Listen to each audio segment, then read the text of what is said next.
What's up, guys? So in this video I just want to talk to you about why I think the A6700 is such a good camera, and I just want to compare it a little bit to the A7RV. Now the A6700 pretty much is like a baby A7RV. The only major difference is the A7RV has like a way better EVF.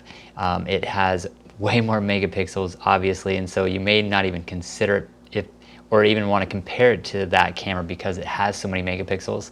But it's the only camera that is like extremely similar to the A7RV, and a lot of people just love the A7RV because it can do so much, and it has just a really good monitor. It has a good EVF.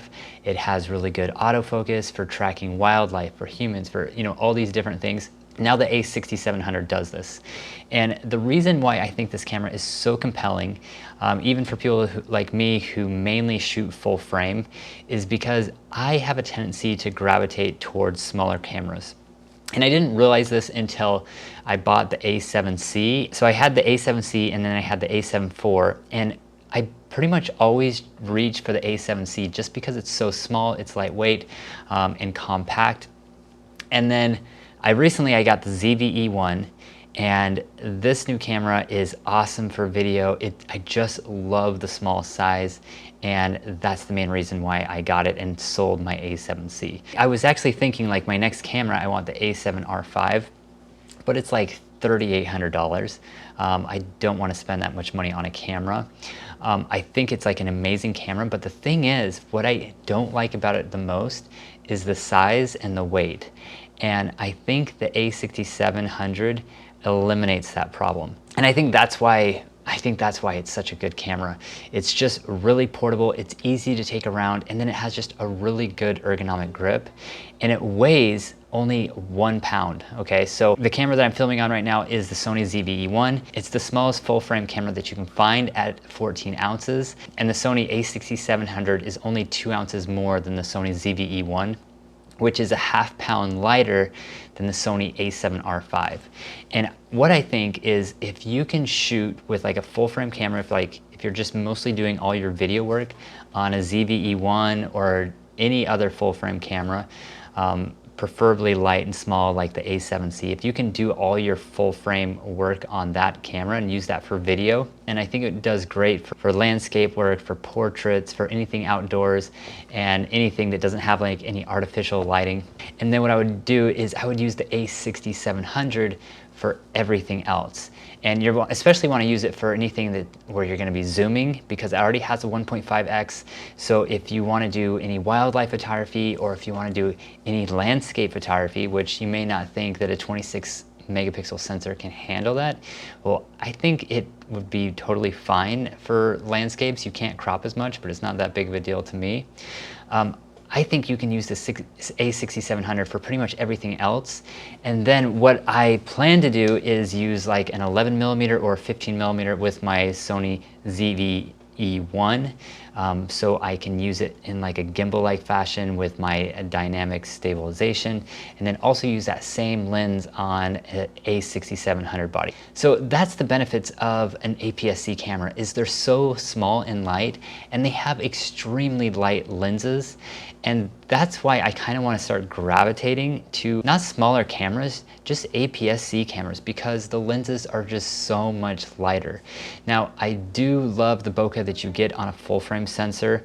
I'm not going to get rid of a lot of my lenses. Like, I have my 85mm prime, my 24mm 1.4. I'm keeping those lenses, but I want to start just using smaller lenses to just reduce my overall weight.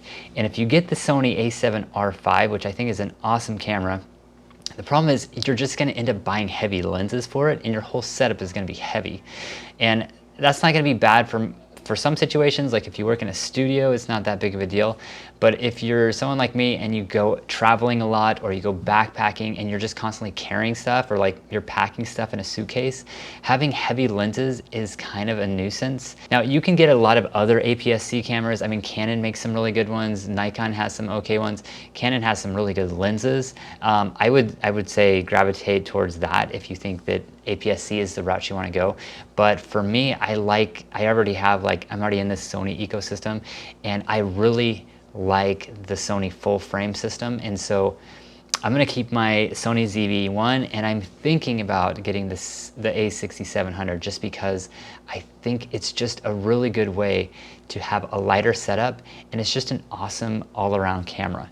The only thing that you can't do with an APS-C lens is you can't get a really good fast telephoto lens, okay? So if you want a 100 to 400 millimeter, you're not gonna get the telephoto speed that you would get with like the Sony 200 to 600 or the Sony 100 to 400 because you can't get those 5.6 apertures. It's gonna multiply that by a crop factor of 1.5. If you're gonna use telephoto lenses, you're not gonna get a whole lot of light and you're not gonna get a whole lot of great bokeh like you would on a full frame body, but you can get really good results for doing anything like vlogging or doing any like landscape photography. Now, if you have the Sony A7R5, you can pretty much do everything with this camera, right? You can shoot full frame and then you can use it as like the crop factor, the Super 35 mode. So I guess the main problem I'm saying here is the A7R5 is just a lot heavier as a camera, and full frame just has like way heavier lenses. And if you can like make that more compact and use your full frame camera for wider lenses and your APS-C camera for more telephoto lenses, I think that's kind of like the direction to go. Because the thing is, the more telephoto you get in a lens, like the heavier it gets. And if you can just kind of keep everything more condensed and lighter weight, it's just a better setup. Now, I actually purchased the Sony a6100 like a long time ago, and I decided I didn't want an APS-C camera just because I didn't prefer the dynamic range, and I really hated the EVF. And the a6700 EVF is not gonna be much better. But after using the Sony a7C for such a long time with my full frame lenses, I'm just kind of used to having a small camera body and using like a pretty terrible EVF and just not relying on it as much as the back monitor. But that is the major downside with this camera, is it just has a really poor EVF, and the Sony a7R5 has a really good EVF. Now, there are so many other reasons to consider the a7R5 too, just because it has such good stabilization. I believe that Sony a6700 has 5 stops of image stabilization, where the A7R5 has 8 stops of image stabilization. So that's like a huge difference there and a huge reason why you might consider that camera. But I think it all boils down to having a really good EVF, then go with the A7R5. If you want better stabilization, A7R5. If you want just more megapixels in general, A7R5. If you want a lighter camera, if you want really good performance overall, it has the same autofocus and tracking and AI features that this A7R5 has, just go with the A6700 because you can save more than 2 times the amount. The A7R5 is around $3,800 brand new. The Sony's A6700 is around $1,400. So that's like more than half the price of the A7R5. And I guess what I'm saying is I think the a6700 is a really good camera for people who have a full frame camera and need a second camera.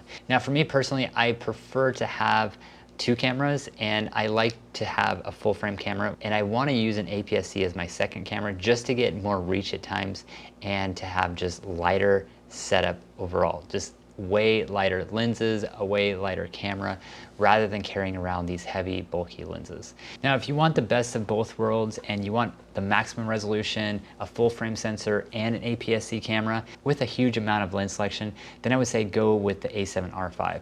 But if you just want a lighter weight setup, a camera that's easy and portable to get around, go with the A6700.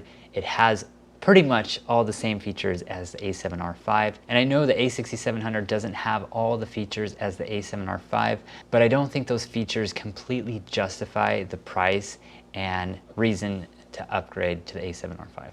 But in general, I think the A6700 is a valid option other than the EVF, which is probably gonna drive me crazy. But I think it's a really good camera, and I think that a lot of people will be able to get by with it and not have to spend the money on the A7R5. Because megapixels today, I feel like aren't that important. I'm currently shooting stills on the Sony ZV-1 with a 12 megapixel sensor, and I'm getting really good images with it.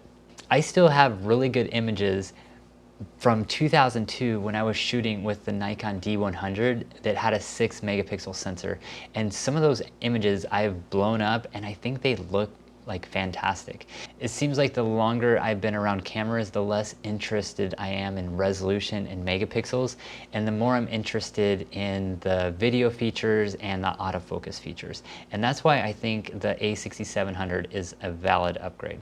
So anyway, I hope you enjoyed this video. Please like and subscribe, and I'll see you in the next video. Thanks.